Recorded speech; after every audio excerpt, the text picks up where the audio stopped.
Can you guys hear me okay? I don't feel like I need to use the mic, but I can if you do. Okay. I'm very excited to be here. When I was approached about doing this, I'm like, I haven't danced for a long time. The only connection, but then I started to think about it.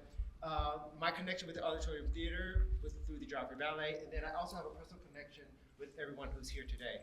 We only have an hour. We have a lot of stuff that we want to kind of go into. So you are all familiar with these incredible people. You're familiar with the work that they do. So I'm going to ask us to you guys just go down the line and introduce yourselves, tell us your role. If you want to say something about your company, you can, but I think we're really familiar with it because they've all been presented here before. Start with Kia. Yeah, hi everyone, my name is Kia, and my connection with Pierre Lockett is that he was my high school dance teacher, and I tell everyone that. I'll get my walker out very soon. But I am the founder and director of vision and strategy for South Chicago Dance Theater. Good evening, I am Makeda Crayton. I don't want to say new, but kind of still new, executive director of Deeply Rooted Dance Theater. Also a dancer. I edited in my head before I said it again because I almost put former in front of it. I am a dancer who is now transitioned to trying to really work on honing the business of art.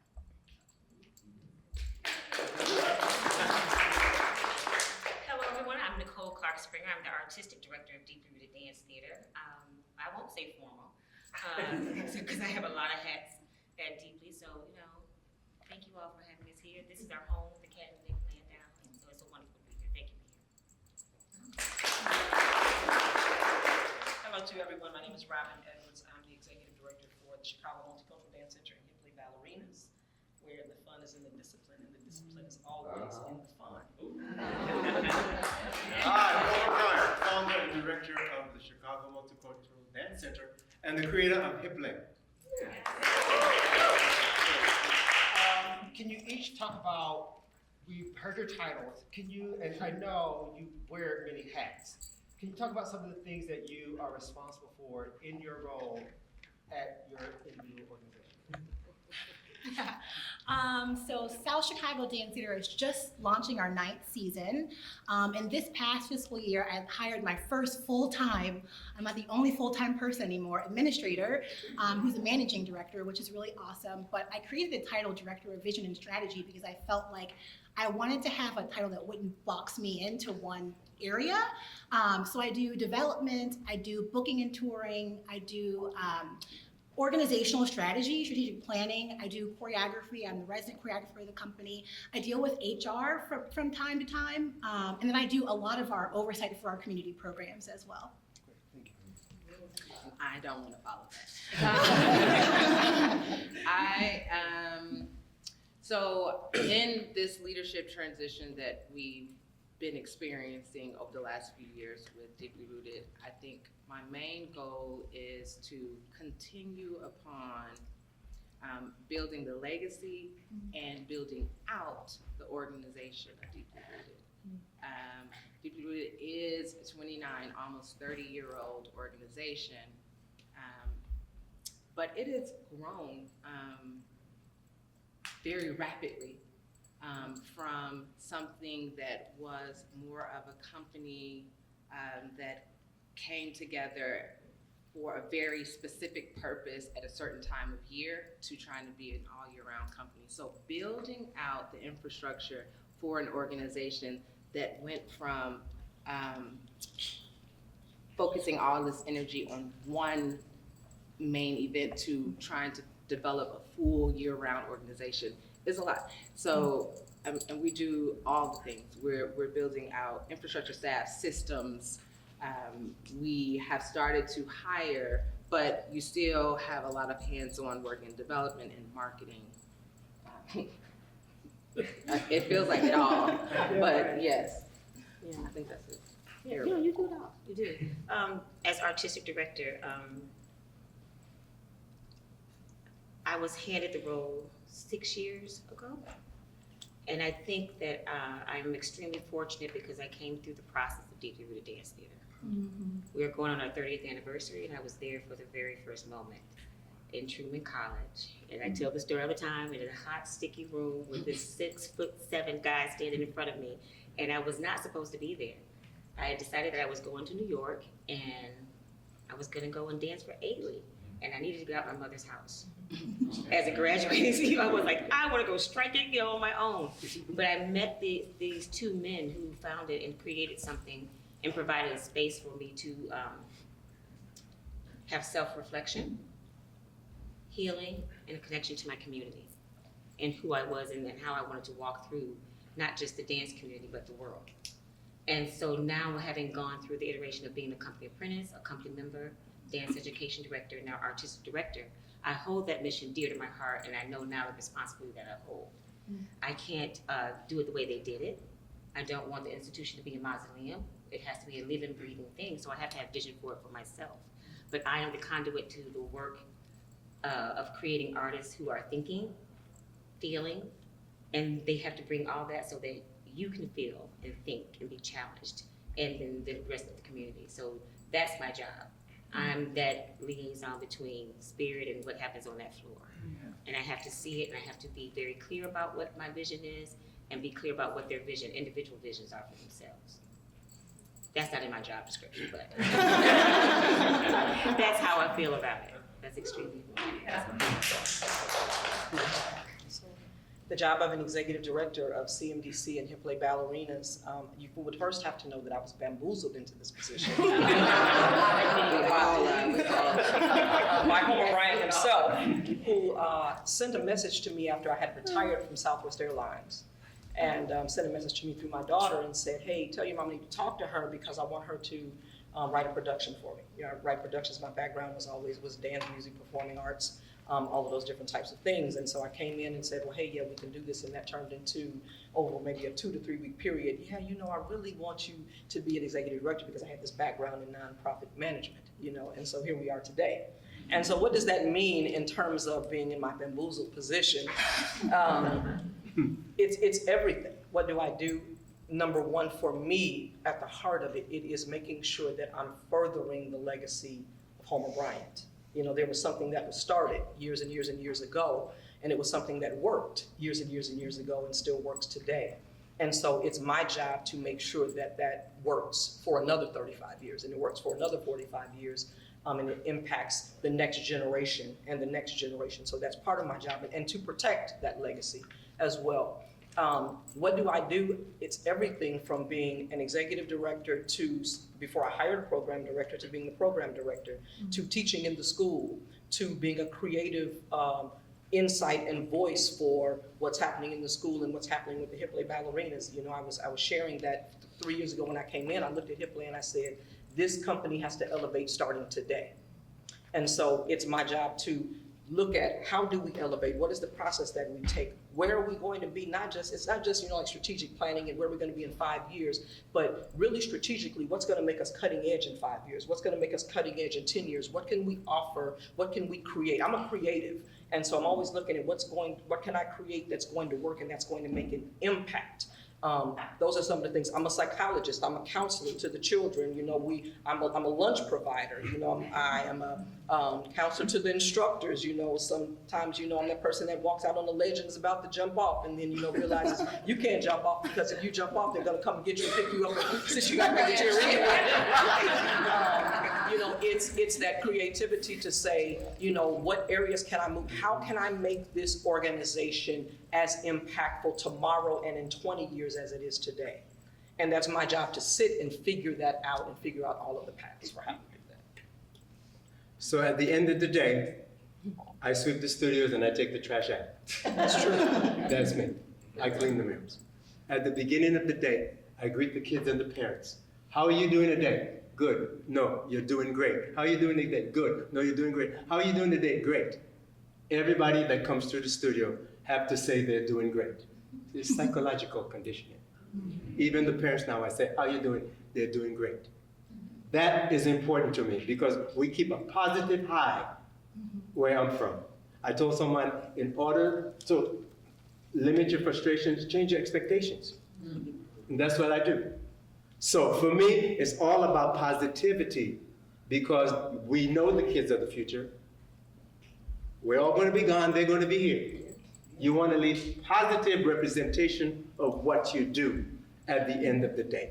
That's what I do. Thank you. As someone who has danced on the Auditorium Theater stage for approximately 20 years, for the artistic directors, can you talk about what that experience means for your dancers? Oh, well, I'll go back to someone who's danced on it for the very first time, and I was here, and it was actually with Roberta Flack singing to my right, 2 feet away from me. And to sit out, first of all, it's just aesthetically gorgeous. And so when you first come on that stage, it's daunting. It's like, what have I gotten myself into? Can I do this? And there's so much energy to feel the space, but you feel it back at you. And so that's what I shared with our dancers when we first came. You know, they had their first season here at the Auditorium coming back after 1999 with Roberta Flack. And I'm like, it's gonna feel overwhelming, but not impossible. And this is a home, it feels like a home. It feels like it's filled with love. Everyone from coming into the stage door, this is, you know, security, to Marissa, to Rich, it's just been really, it's been a joy. And it's always good to come back here because it feels like it's home. Yeah. We got you, we want the best for you. Go out and do what you do. And then from there, you just go. You just go. So it's incredible. It's amazing. Homer, what about, you just had a season here. Yeah, but before that, I came here with the Dance Theater Harlem. After that, I came here with Maria Tolchik and Chicago City Ballet and Patty Island. And then after that, I brought hip hop ballerinas here. So I've gone full circle being at the Auditorium Theater. This is, my hair grows when I think about it. It's been really phenomenal. Because as a kid coming in with Dance Theater Harlem, I'm like, wow, this is the Auditorium Theater. And I'm looking out at this big stage, and I'm like, from the stage, I'm like, wow. And we filled the house. Same thing with Maria Tolchik, when we did Cinderella Productions or whatever we did. And then to see the hip hop ballerinas on this stage is like, wow, okay, I've arrived.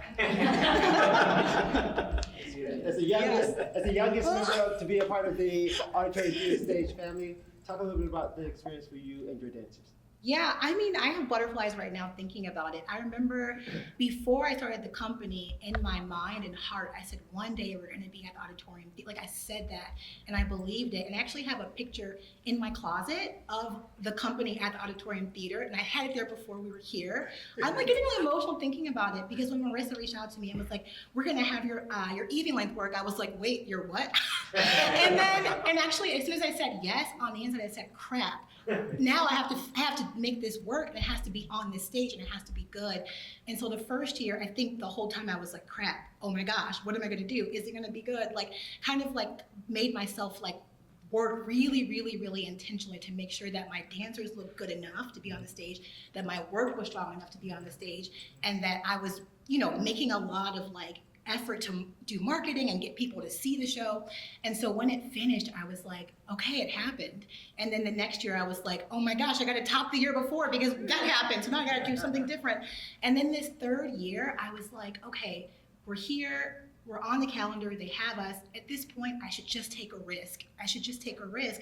And so I did. And this year, for me, as an artist, as an individual artist, was my best. I've never made a work like I made this year. And I think it was to let myself just feel comfortable and take a risk. So it was really, really fun. And not only that, the dancers, I feel like it was our best show we've ever had. The dancers have fun. And it just is exhilarating. I mean, there's no other space like this in Chicago. And so to come here to watch a show is beautiful, but then to see your work on the stage is like amazing. So, yeah. Can you talk a bit more, ask Nicole the same question. Can you talk a bit about your artistic process? What drives you, what motivates you? And I know at Deeply Rooted, you guys have a very spiritual connection with your dancers, with the universe, and how your approach works.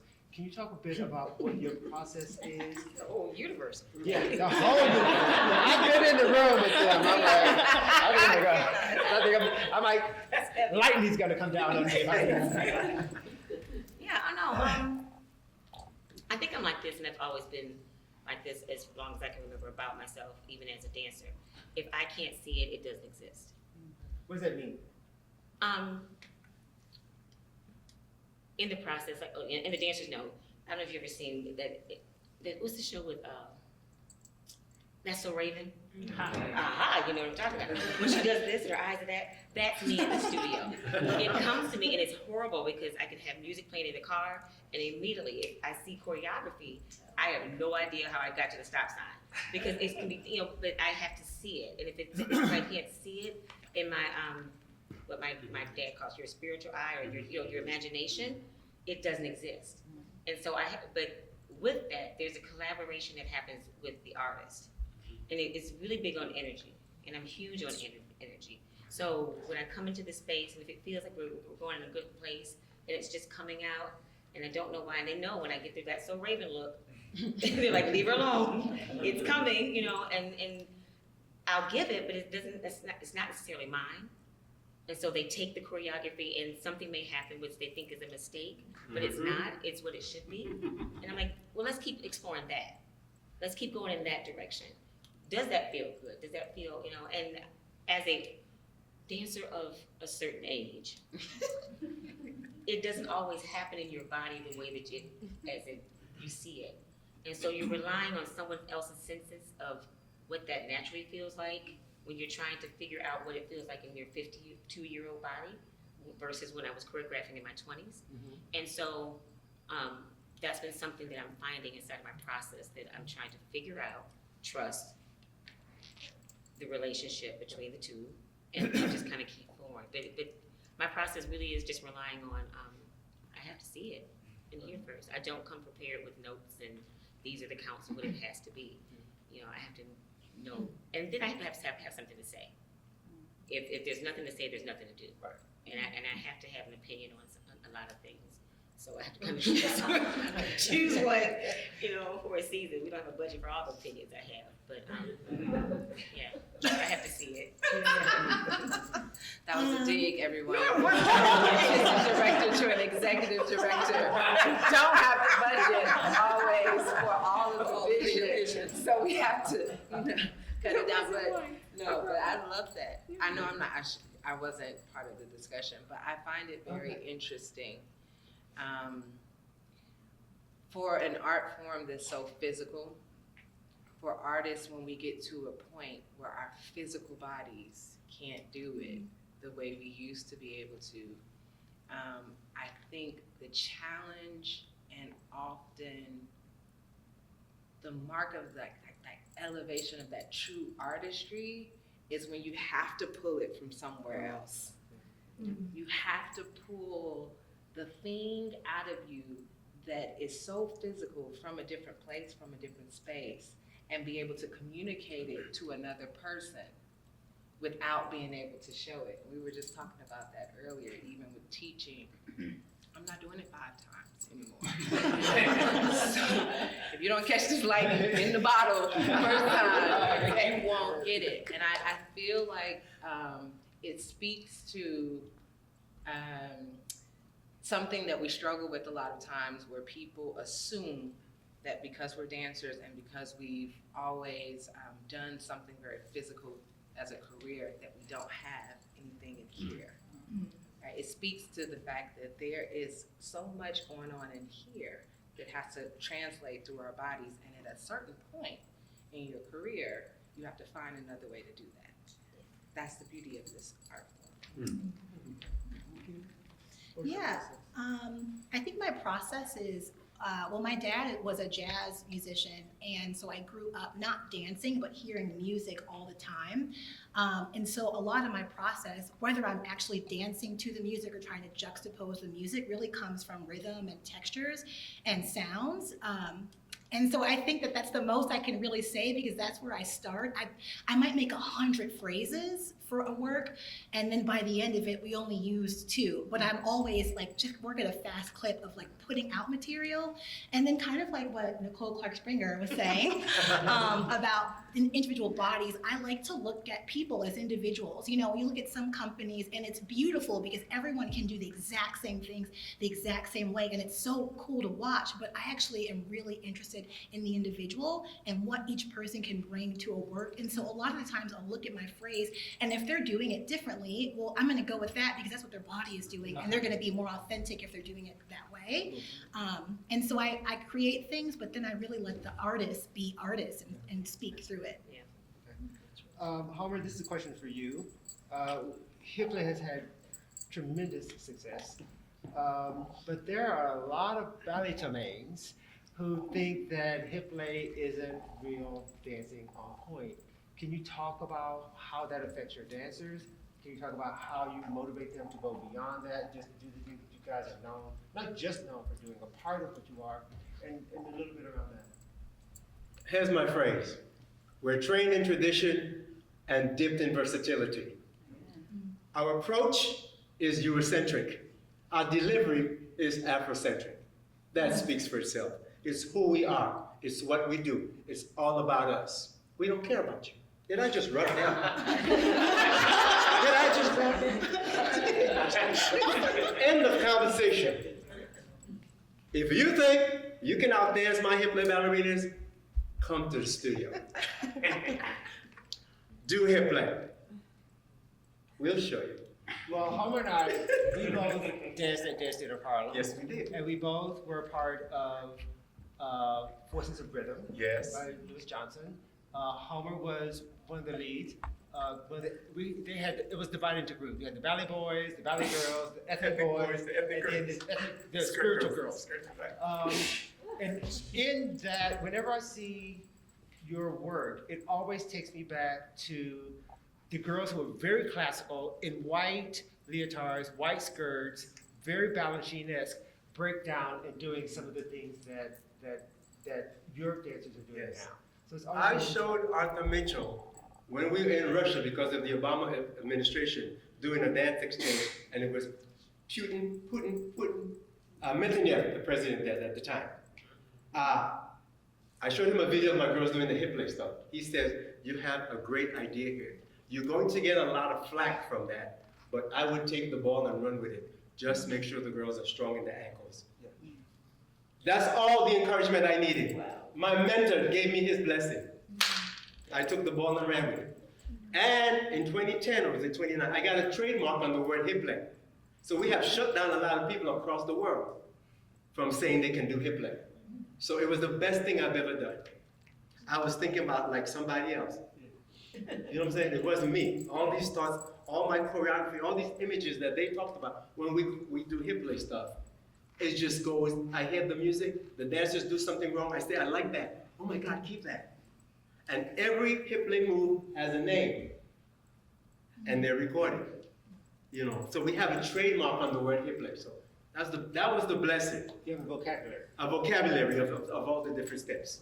Yes, a vocabulary of every step that we do. So yeah, we're trying to leave a legacy because all the ballerinas and hip play ballerinas, their bodies are different. You don't have that skinny, long neck ballerina that's European trained. No, we're Afrocentric. We have Latinos, we have blacks, we have whites, we have diversity, which is wonderful. And you see somebody dance on that stage and there's not that ballerina body, but they can do all that stuff that ballerina body can do. You're like, wow, look at that. And somebody in that audience sees a resemblance of themselves and say, wow, I can do that. I want to be like that when I grow up. The next question is going to talk about the role that women are playing in leading dance companies. There's been a huge, not trend, but recently there have been a number of women who are taking over. You have Virginia Johnson at Dance Theater Harlem, Linda Denise at Hubbard Street, Graf is getting ready to take over at Bailey. Your thoughts, ladies, around this, where you see, and you know, because so much of dance was always led by men. They were the directors, they were the artistic directors, they were the choreographers, but we're really seeing this new surge of a lot of women stepping up into leadership, main leadership roles and responsibilities. So in the directorships as well, just across the board. So your thoughts briefly around that and how your contributions, or what, is there anybody that maybe inspired you to get there? Think about it, who's ready? Try to keep us moving, as well as have You know, I think I'll go first. Okay. I think for me, if I had to say my inspiration for being a leader as a woman, it was my mother. who was a principal in the Chicago public school system. And when she became a principal, her first school was on probation when she became a principal. And my mother she went and got her master's degree in reading and learning disabilities because her goal was always to ensure that children learned. And she always said, a child can always learn, you just have to find the way that they learn. And that's what drove her master's. But when I watched her lead a school, even against, at that time, the local school councils who were just giving principals all types of flack and, against a lot of the things that were coming against her, and then the way that she led me, that she groomed me in coming up, I wanted to know why I had to go to the high school I went to, and she said, because you're a leader, and I want you to go to a place where you're confronted with certain things. I remember when I was in grammar school, she sent me to a Jewish school, and I wanted to know, Mom, I'm Black, why are you sending me to a Jewish school? Because I want you to have the same opportunities that other children have because of where you're going to go in your future. And so I would have to say it was my mother who built in me to be a very strong leader. I don't look at my role as being a maybe type of role because I'm a woman. I really, really feel that I'm in the right place at the right time, doing the right thing with the right methods and processes. And I have what I have for what the organization needs right now, whether I'm male or whether I'm female. I just happen to be, female. And so I feel really good about where I sit. I feel empowered as a woman that I can represent other leaders of women. But yeah, I think for me, it would have to have been my mother who grew me into this leader that I am today. And any person that has met me, whether they be male or female, they understand how strong I am. And when they meet me, they're like, oh yeah, she's that one. Okay. She's definitely that one.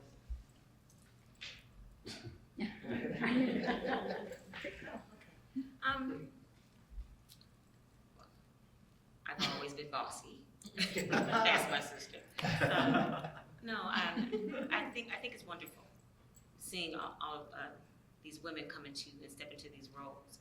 I think within the dance world and just to even look inside of the classroom, in the rehearsal space, there has always been the male at the lead, but we've been leading from behind, even in that instance, right? So, we've been the muse, we've been the one to push the company forward. The women have, I'll speak specifically to Deeply Rooted Dance Theater.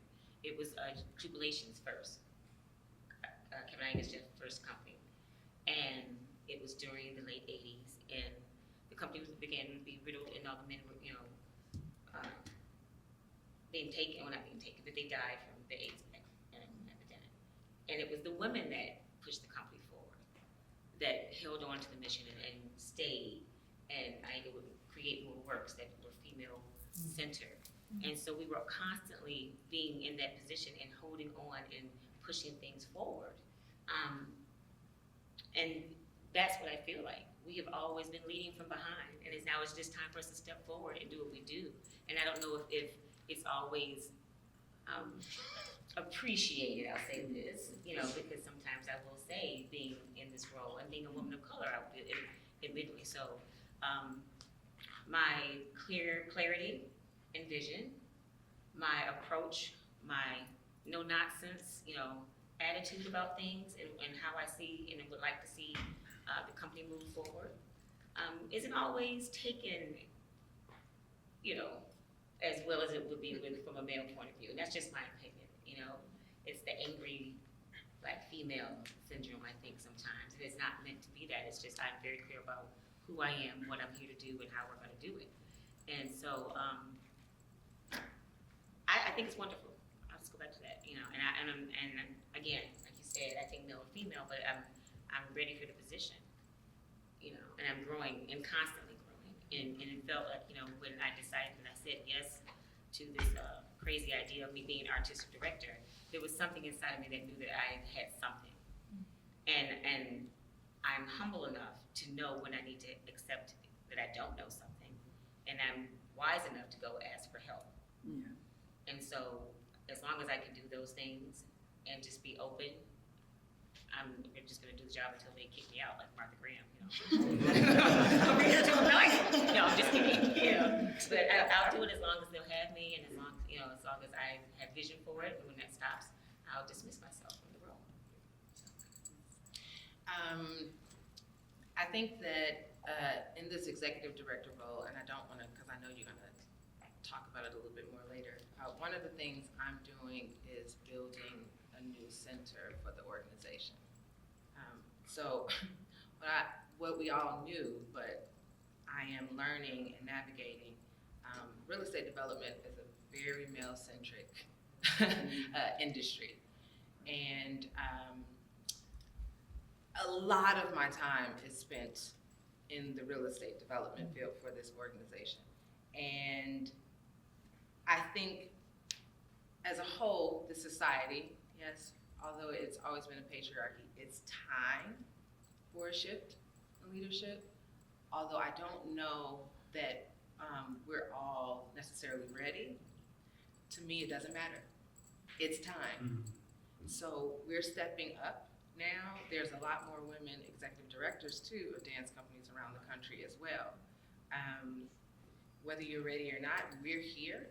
I think instinctually, we all have always been leaders in our own right throughout our lives.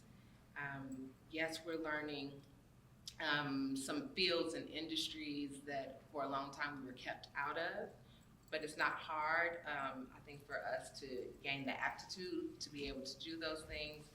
And I will admit, it adds a lot more headwind to the job, because if I'm walking into the room with either bankers or contractors, there's an assumption there already because I'm a woman walking into the space. Sometimes I have to lead with more masculine energy when I walk into those rooms and those spaces to be taken seriously. But I'm up for it, and it's okay, it's a challenge, but I'm here to do it. And I think that sometimes through a lot of process, they get to the place where they trust my vision, they trust where I'm trying to lead this organization, so I'll leave it there. Question. I'm sorry. We're talking about women leaders right now and your role and how do you feel about it. And I mean, for you, you started your own organization as a woman, so your situation might be a bit different than perhaps Nicole's, because there was always a male at that lead. So you might want to talk about any of the challenges or the non-challenges that you faced as a young Black woman starting your own company in Chicago, and a diverse company as that.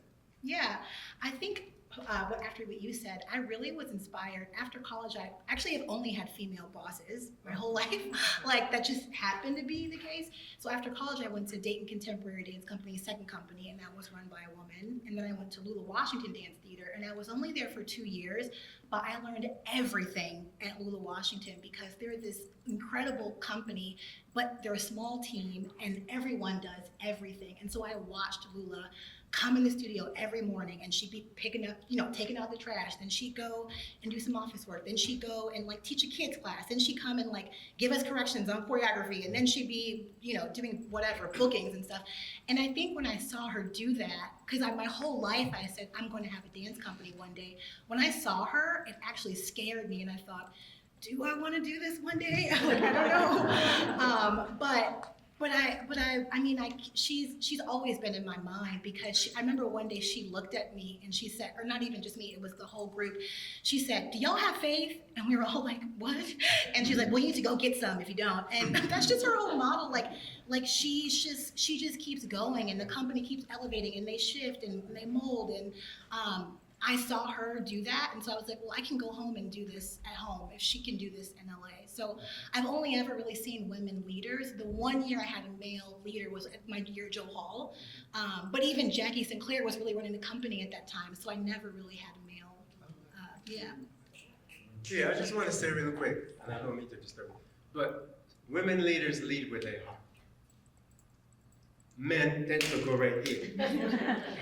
And as these female leaders, and I know them, they use this before they go here. That's why she says sometimes you have to act like a man or get to that level. But there's always that heart radiating from a woman, that nurturing, and people take advantage of that. Can I take advantage of you? I love the fact that she's my executive director and Taylor Edwards is my associate artistic director. I have these females tell me what to do, and I love it. My grandparents always told me what to do. There was nothing but female. My grandparents had 18 kids. 2 sets of twins and 3 sets of triplets, and the others. But these women always tell me what to do. It's nurturing to hear a woman tell me what to do because they speak from their heart. Guys tend to use their head. I tend to use my heart because I deal with kids. My daughter had cerebral palsy. She never walked up to crawl. That humbled me. Sometimes men in these positions need to be humbled before they see the bigger light. Go ahead. Thank you. We're getting close to not quite the end, but I do want to talk about funding. Yes, we could talk. I heard that. No, a friend of mine, very good friend of mine, recently sent me an article, and in that article, it was talking about the Joffrey Ballet, and the Joffrey now has a $32 million endowment. Good for them. That's good for them. That's very good for them. But we all know, particularly we all know, that the funding disparities, there are disparities in the funding field when it comes to organizations of color, whether it be dance or art or anything. Studies have been done here in Chicago to talk about it. I've been on panels to talk about it. I'm sure we've all been in some sort of focus group to talk about it. Can you talk, we'll start with you. I know you guys are building a center. You're almost to the goal. You've got a bit of a stretch to go. What are some of the great things that have happened to come out of that? Let's just not make it negative. Right. Let's talk about some of the really positive levels of support that you guys are receiving. And then talk about some of the challenges that you're facing beyond the real estate components. Yes. Uh-oh. Okay.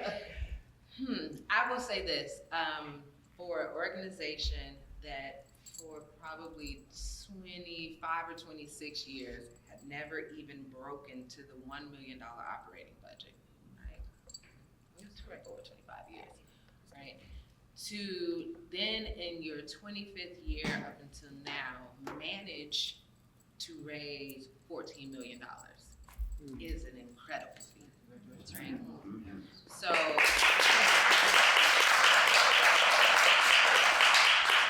I take that in stride when I continue to get the no's because it is an accomplishment of its own. When we first started, I remember the first gift of $250,000 from the Logan Foundation to this building. I remember the first gift. And to now see that we've been able to garner millions of dollars within a 3-year period is amazing, and it speaks to the fact that people do believe that this needs to happen. But it comes with challenges. So I'll say this, going back to what you're saying about the Joffrey, one of the things that we tend to think about is we get compared to the organization that has 10 or 15 times our budget when we can't produce the same art. But I don't have the resources. And we've worked very hard to make sure that the quality of the work that we produce on the stage is comparable to the organization that has 10 times our budget. And the challenge is, if you keep doing it with less money, then people don't think you need the money to do the work. But if you don't produce the work on that level, they also will not fund you as well. So we're constantly doing this balancing act, and I did this recently. We just got our first sponsorship with American Airlines, and they came to the studio to do a site visit. And I learned something from that visit. When she came, she had gone through the website. They came to the Auditorium performance last year, and they were like, it was just such a polished performance. The website is so polished. I never thought I would walk into a building and paint chips are falling off the ceiling, right? So I wonder sometimes, are we doing ourselves an injustice by always trying to show that we have it all together, because then people don't understand there's a need. And when she came to the studio and she saw our modest office and things like that, she says, oh no, now I understand. I really need to start advocating for this organization more, because it appeared to me that you all already had everything. So I think that's a very interesting thing. And I'm gonna be quiet and I will let someone else. Yeah, because you guys just had an incredible season. Full house, sold out. Money must be rolling in.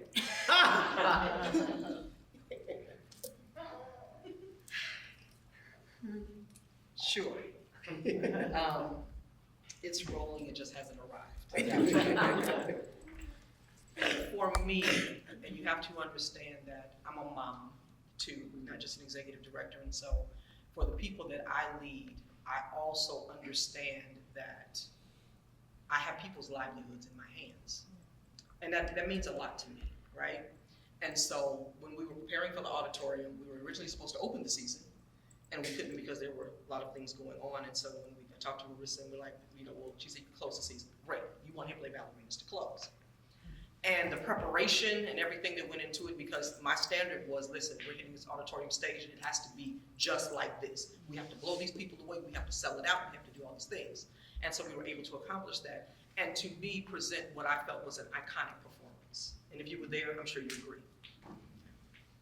The challenge is, after the auditorium, because of a lack of funding, I'm challenged with bringing them back this coming season, where their season is supposed to begin September 6th.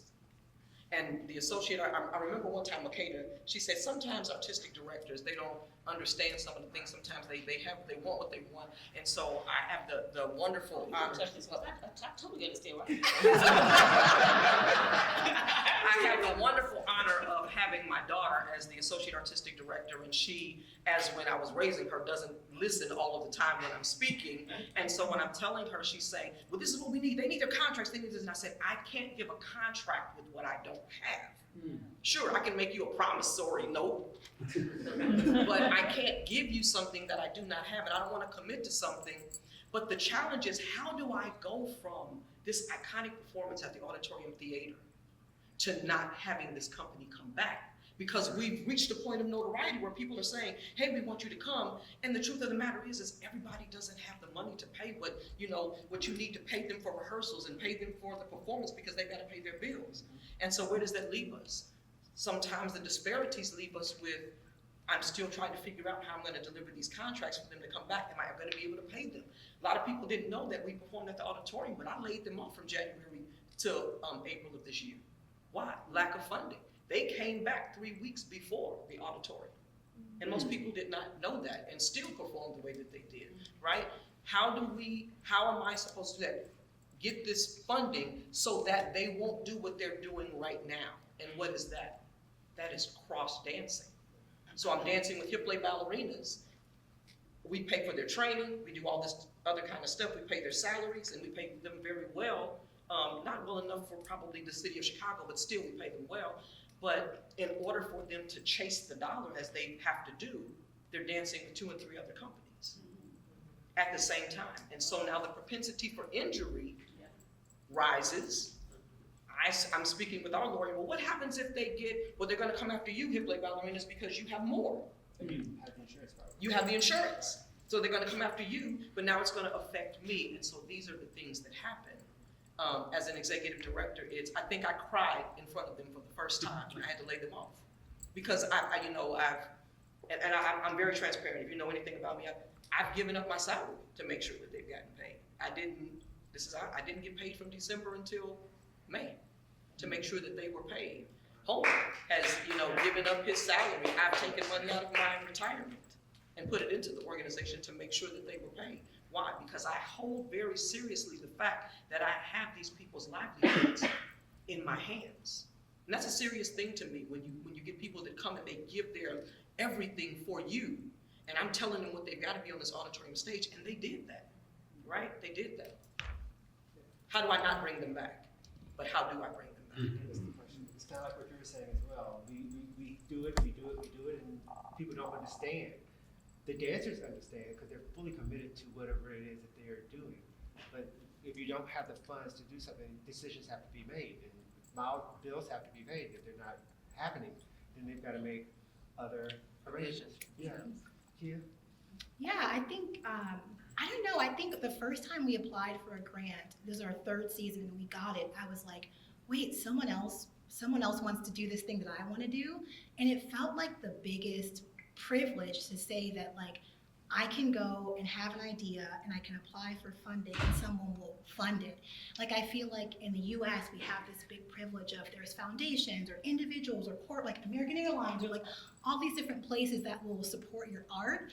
And in some places there's no money for food, but we have money for art. And so yeah, I think it just feels like a really big privilege to be able to fundraise and to be able to ask for support and to be able to support artists with opportunities.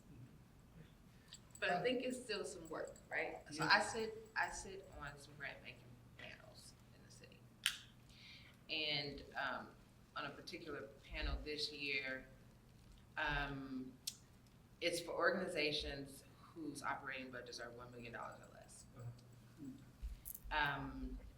And one of the panelists said about an organization, oh, where they're close to $1 million operating budget, they'll be okay if they don't get it. And I said, no, you can't do that, right? Because what happens to a lot of organizations once you hit that $1 million operating budget is everyone assumes you're okay. And it's the most vulnerable place for organizations to be, because you're not really considered a small organization anymore. But at the same time, you're not large like a Joffrey. But a lot of foundations, you hit that mark and you are not eligible for their grants anymore. Yeah, and so a lot of, we deal with this now. Like people assume at this point that it's gravy, it's good. No, we're fighting because we're in this very precarious place where. And you just raised $14 million. Right, so of course, I don't. And then if I were to misappropriate those funds and use it for operating dollars, that's another bag of trip. So, no, for operating dollars, like this is what I have. And now I'm in a space where I'm ineligible for a lot of grants and not yet built the individual donor base like Joffrey has to be able to support the organization when the foundations start to say, I think you're in a place now that you can stand on your own a little bit more. So I think that it's important in that $1 to $5 million operating budget that we really truly kind of still stay in it with these organizations, because it becomes a very tricky place for them where you do get to a place where you have this great moment, you have this great season, and then the next 2 months you're having discussions on, we have to downsize, we have to restructure. Right, yeah. We may not be able to do. Or that grant that you thought you were gonna get, you didn't get, which is going on right now, you know what I'm saying? That's the reality. Yeah, that happens all the time. Can I add one thing? Because I think what was important for me is I had a conversation with the funder. And my concern at the time was, when I first came into the organization, some nonprofits, you have sometimes net deficits, right? And so we had worked very hard to reduce this net deficit, and we got it down really low. And I remember I was talking to him, and he said to me, Robin, he said, you can tell me all the not so good stuff. And, I froze on the phone because my thought is I'm not going to tell you the things that are not good. I'm not going to, because that's going to impact you to not fund us. And he said, no, I'm interested and I want you to be transparent. And so I said, okay, here, I'm going to take this chance. And when I shared with him that, he said to me, here is why we don't care about the net deficit.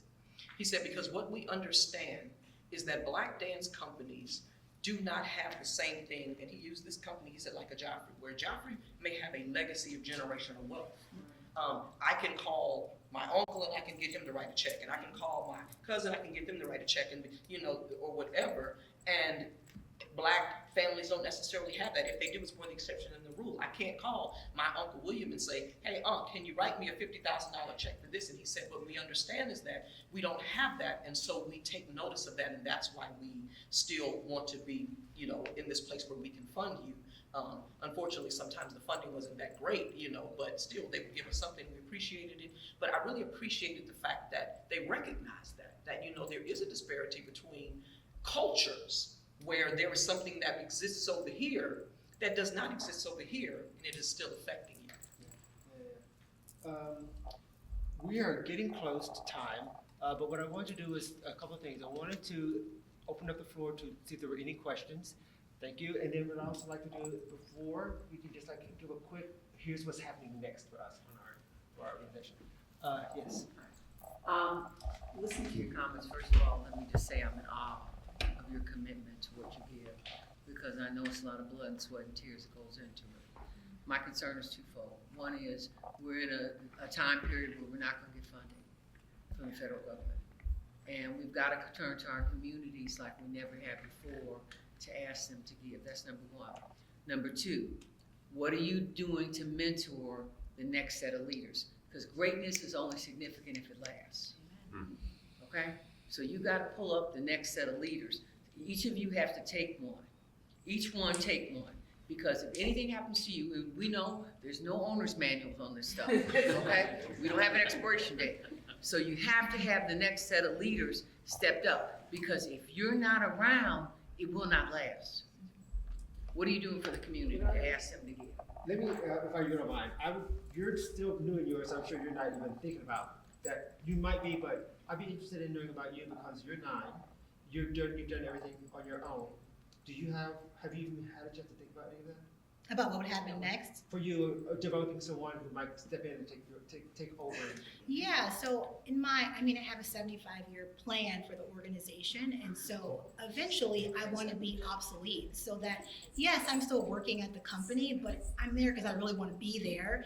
But my company should be running itself one day. And so the way that I'm thinking about workforce development with young people, each person that I hire, every time I hire a new person to take over a department like our education programs, they take it like it's theirs. Even the new managing director, she runs the things she does like it's hers. So each person that I hire, I'm really empowering them to make it theirs.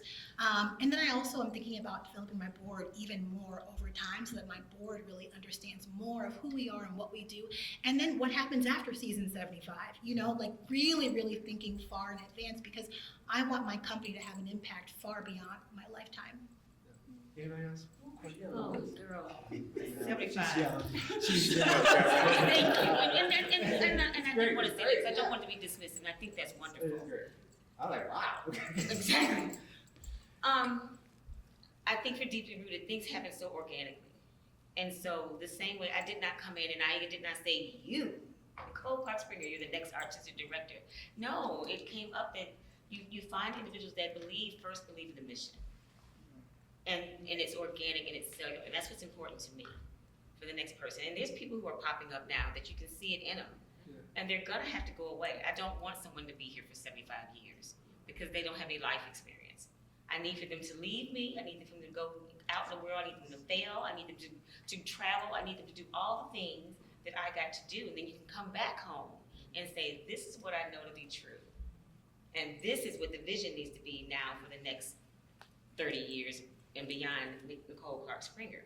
And they can come with something with it, instead of staying there and then saying, well, Nick did it this way, so it has to be this way, and this is the deeply rooted way, and I've only been in this company for 75. I need for them to go away. I want them to fail and figure it out and know how to fall and figure it out because it's going to be a lot of falling and then figuring it out, And my grandmother says, what does she say? If you fall, don't wallow. She's told us that our entire life. If you fall, don't wallow. Get back up. And so that's all you have to do is just keep getting back up. And I'm seeing it artistically inside the process. And even the individuals, I'm like, okay, I see you there. I still want them to leave. Yeah. I want them to go. You have to because I think that have to. Being out exposes you to something else. They have new experiences. They're able to. One of the things I realized as a dancer was if you couldn't get your pirouette, one teacher might tell you to do it one way again, but then that one person comes along and says, you know what you're not doing? You're not holding your back. People always say hold your back. And I don't understand what that means. You get this one person who comes in and was able to make that click into your head, then you get it. So that's what I think that makes a well-grounded dancer, individual, leader, and then they get to experience other people and they come forward. Yeah. I'm not gonna, you want to? No, I was gonna say, Homer is naturally, he likes to pour back into people, just, and I think so. Yeah. But then you have those people, like you said, like, I would just stay at the studio and just say, Mom, don't come get me until. And I had the type of parent who would come get me until. And you just sit there and you absorb and you're watching and you're learning. And not because you have an immediate goal that you're trying to get to, but because you see something as kids. And I think kids and young people innately, they kind of get drawn to something in you, and then you start to teach them, not always through just verbally saying something, but they watch what you do. Yeah. They watch how you behave with other people, and they start to learn. And I think that we all experience that within our organization. Thank you. Another question? Another important aspect, I think, of a not-for-profit, and especially dance companies, are your boards, your board members, and the support that you have or the support that you don't have. Because I feel that that's huge. I mean, they're supposed to be there to help you raise money, to support the artists. And how do you feel about that? How do you find good board members? We are in that process. No, we really are. We are. We all are. Everybody's a constant. Five new. We have 5 new coming on. Wow. Because we had a founding board. You know, and a lot of times those are the people that they love the founder and they just like, okay, we'll, you know, trail pack pamphlets for you, or we'll go and, you know, donate towards this for a bake sale. You know, they're not to be that trivial, but you understand what I'm saying? It's a founding board. And now that we're growing in the size, we have to now look at Fundraising board. Fundraising How do you board. build that? Exactly. Yeah, and a working board, right? And we're grateful for our board members, you know, Right. because they've sustained us and helped us get to this point. But now, like everything we must evolve. So yes, so we started, I mean, we've all done different programs where you're trying to build your boards, make your matrix, figure out what you need at this point in the organization, and then look for those people. And I think for the most part with our board, they understood, like they will say back to us, probably not what you need anymore, right? And we know that it's time for some of us to roll off. And even with our past immediate chair, she understood at this point she needed to step out of the way. And then from that point, you know, this is how we brought in Daniel Ash, but we started working with him on the capital campaign first. And then you had to kind of work him into getting onto That's the called board. donor cultivation. Yes. And so we started. The board does that, and that you did that. Yes, I know, and it If gets the board tricky. doesn't do it, you. have to do it, and we've been doing a lot of that, even though it's not really how it should be But done. I think that that's probably a very wise thing to do, especially with the two of you being in new leadership roles. Because now what you're saying, you had all these people who supported IAGA. Now you're building up a new group of people that are really supporting you and supporting your vision. So compliments and hats off to making that work, but it is a lot of work. We're in that same space. Yeah. Same space where, you know, it's kind of a founding board, they've been here forever, and unfortunately, sometimes being there forever means we're doing less and less and less. Because you're making it work. It's kind of like this. Exactly, Yeah. exactly. And so we really had to put some really soft demands and sometimes a little, not more than soft demands on some of the board members and say, hey, this is what we're needing, this is what we're looking for. And so now we're getting that turnover where we have new board members. One of our newest board members ended up getting us a performance with Advocate Healthcare where they did this whole walkathon and raised $5,500 for the school. And so, I mean, that's wonderful. And so now they're understanding things better. And so we're definitely looking up in that direction. Yeah, I think there's a little bit of a disparity between the idea of boards and what they are actually sometimes because, I mean, I think when you start a company from the beginning, you're going to be doing everything because it's the beginning. But I found that I've always had really encouraging, kind, wonderful people, both on the board, but also a lot of people who are not on our board who support us in different ways. But I think that because we're so new and my vision is so clear that a lot of the times I could not rely on the board because I knew what I needed to do and I couldn't wait right. You know, like I remember the first year I put the dancers on a salary. I just happened to mention, oh yeah, next year we're gonna put the dancers on salary, and they went on this. Well, how are we gonna where? And I was like, I can't listen to. Actually, can't listen to this. I need to go raise the money and then just do it. And so I just did it. And then I said, hey, you all, here's how we're doing it. You know, because I love the idea of they're gonna do all this stuff, and if they do it, great, but I won't wait for it. So, yeah. We have time for a couple more questions, I think. Yeah, hi. Okay, I don't have a question, but I want to stand up in deference to all of you. I'm so proud of you. I cannot begin to tell you, I'm old, I'm almost 80 years old, and when I was young, they didn't even think of black dancers. They didn't, certainly not ballet. Hip play, out of question. Now, I'm in a whole different profession, and I was working to raise money, and thank goodness we got $500,000 for another project. And I was just a few weeks ago, and I thought, this is wonderful. I'm all through with this. And now I gotta figure out some kind of way to do whatever I can do for you. I don't know what it'll be.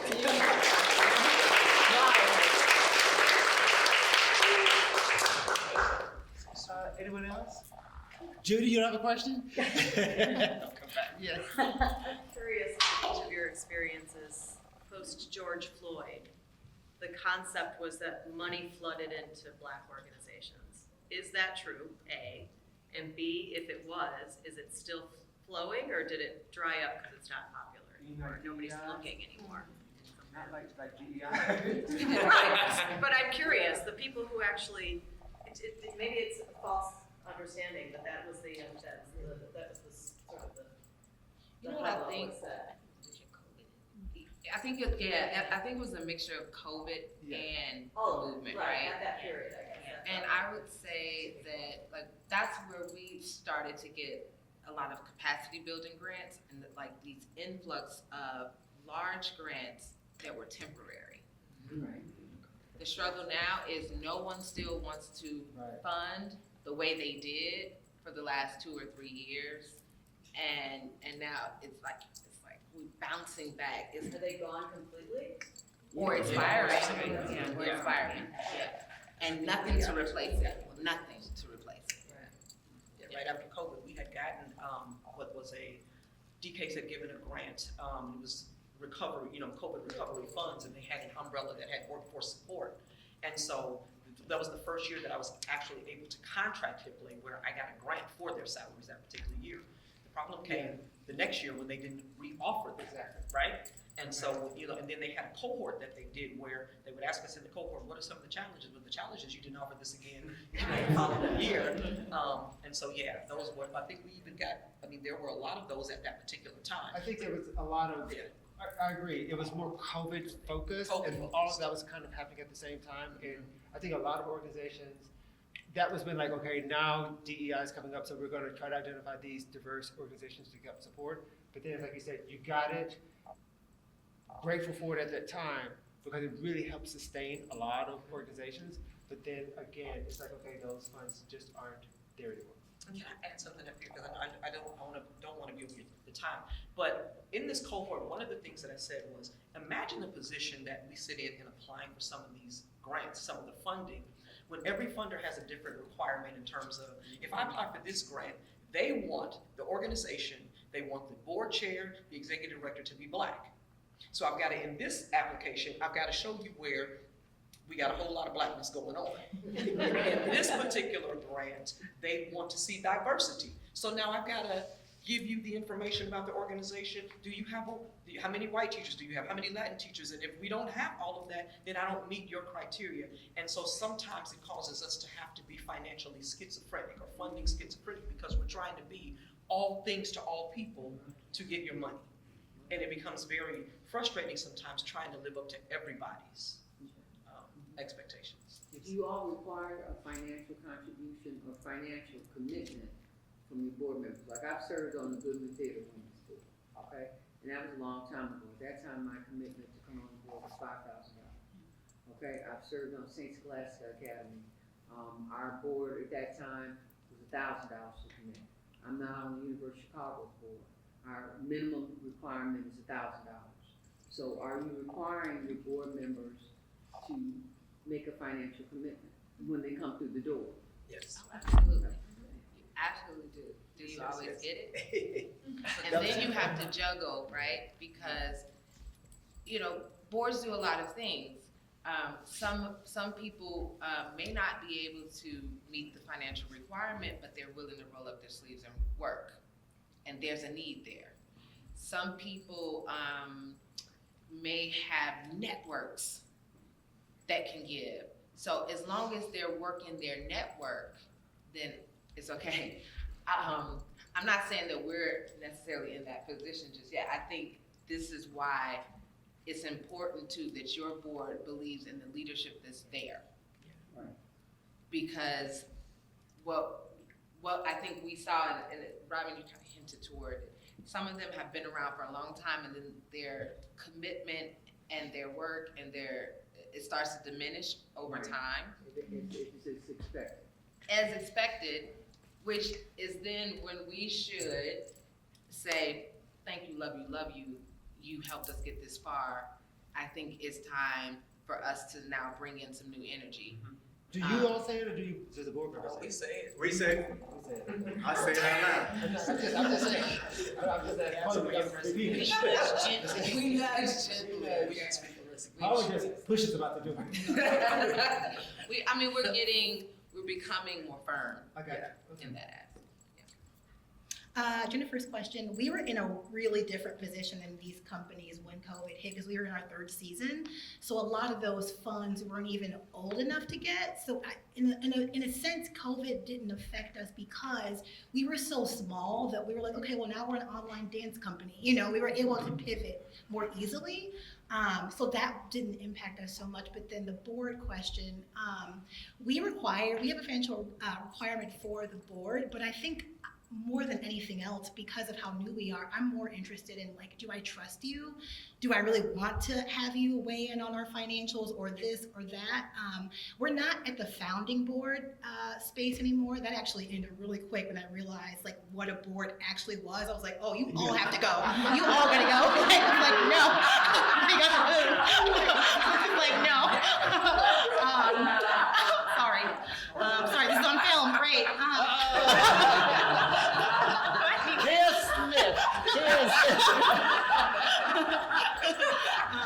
But yeah, I think I'm definitely in a space of building the board right now.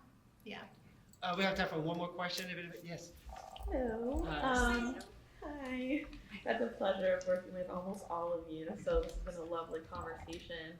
And I was thinking a lot about if in a decade, what would be one thing that could be transformative for the business of your art making? Because I was really struck by Makeda saying she's in the business of refining that business of what you're doing. So in a decade, 10 years from now, like what's one thing that would be super transformative to your organization's business of making your art? Let's do it from the artistic and the executive standpoint.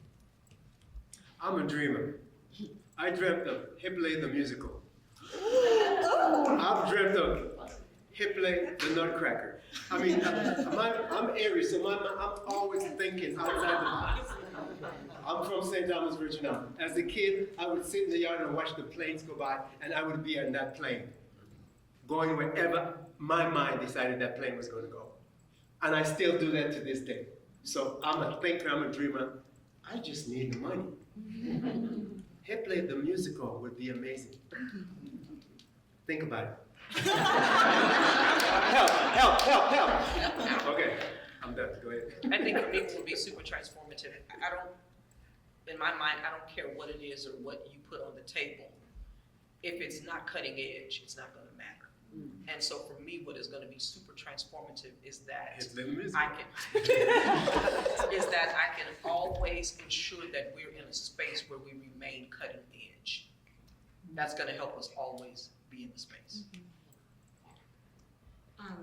That's a very good question, Sam. I think in 10 years, well, I know when I first came into the role, we were a 8-week contract, 10 dancers. You saw us at the Logan, and then we were gone for a year. And I remember being on the other side as a dancer and an artist, and always, it wasn't so much that I had to tour with them, I had to do this work on a full-time level. And so my goal when I first came in was to expand our roster of dancers. We're now up to 14 company members, 2 company apprentices, expand the number of weeks that they have inside the studio, experiencing the work that was deeply rooted dance theater created by Kevin Ike, Jeff, and Gary Abbott. So now we have 26 weeks of work. Bringing in Makeda, we now have health insurance, but I wanted to have a touring company. Because I truly believe in the mission, and I know it's gonna sound corny, but I believe in, and I know what it feels like when this kind of work impacts you as an artist.